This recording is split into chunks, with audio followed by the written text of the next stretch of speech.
السلام علیکم ورحمۃ اللہ تعالی وبرکاتہ۔ ایک صاحب سوال کرتے ہیں کہ کیا غیر مسلم کو برتن میں پانی پلانے سے برتن ناپاک ہو جاتے ہیں، یا کسی غیر مسلم کو اپنے برتن میں کھانا کھلانے سے برتن ناپاک ہو جاتے ہیں؟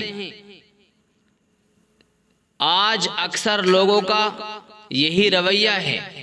مشاہدے میں یہ بات آئی ہے کہ اکثر لوگ یہی سمجھتے ہیں کہ کسی غیر مسلم کو برتن میں پانی پلانے سے برتن ناپاک ہو جاتا ہے، یا کسی غیر مسلم کو اپنے برتن میں کھانا کھلانے سے برتن ناپاک ہو جاتا ہے۔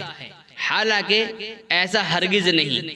غیر مسلم کے کسی برتن میں پانی پی لینے سے پانی ناپاک نہیں ہوتا یا برتن ناپاک نہیں ہوتا۔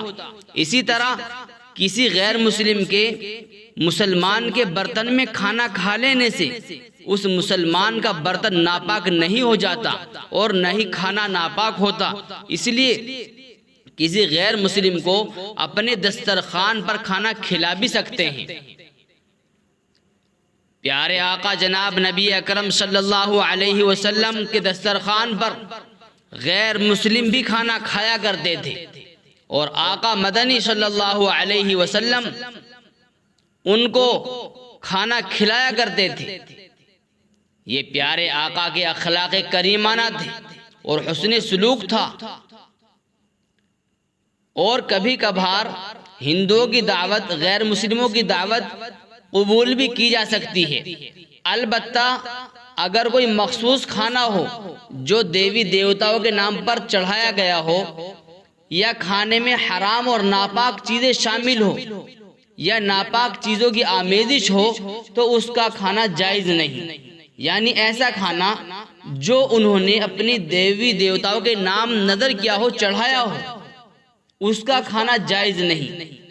کھانا کھانا اسی وقت جائز ہے جبکہ ہمیں یہ یقین صادق ہو، یہ یقین کامل ہو کہ اس کھانے میں کسی حرام چیز کی آمیزش نہیں، یہ حلال مال کا کھانا ہے، اور برتنوں کا پاک اور صاف و شفاف ہونا بھی ضروری ہے، تبھی ان کے یہاں کھانے کی گنجائش ہے۔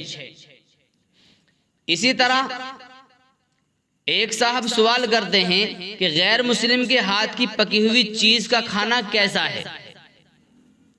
تو دیکھیں، یاد رکھیں، غیر مسلم کے ہاتھ کا پکا ہوا کھانا یا ان کے ہاتھ سے پانی یا چائے پی سکتے ہیں، ان کے ہاتھ کا پکا ہوا کھانا جائز ہے، ناپاک نہیں ہے۔ وہ کہتے ہیں کہ میں کھانا ایک ہوٹل میں کھاتا ہوں اور ہوٹل غیر مسلموں کا ہے، اور معلوم ہوا ہے کہ وہ اکثر اوقات مری ہوئی مرغیاں بھی کھلا دیتے ہیں کاٹ کر کے، تو ایسے میں کیا غیر مسلم کے ہاتھ سے کٹا ہوا جانور حلال ہوتا ہے یا نہیں؟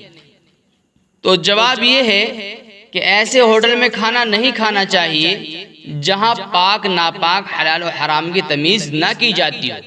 اہل کتاب کا ذبیحہ حلال ہے، بشرطے کہ وہ اہل کتاب بھی ہوں۔ اہل کتاب کے علاوہ باقی غیر مسلموں کا ذبیحہ حرام ہے، اس لیے اس میں خوب احتیاط کی ضرورت ہے۔ السلام علیکم ورحمۃ اللہ وبرکاتہ۔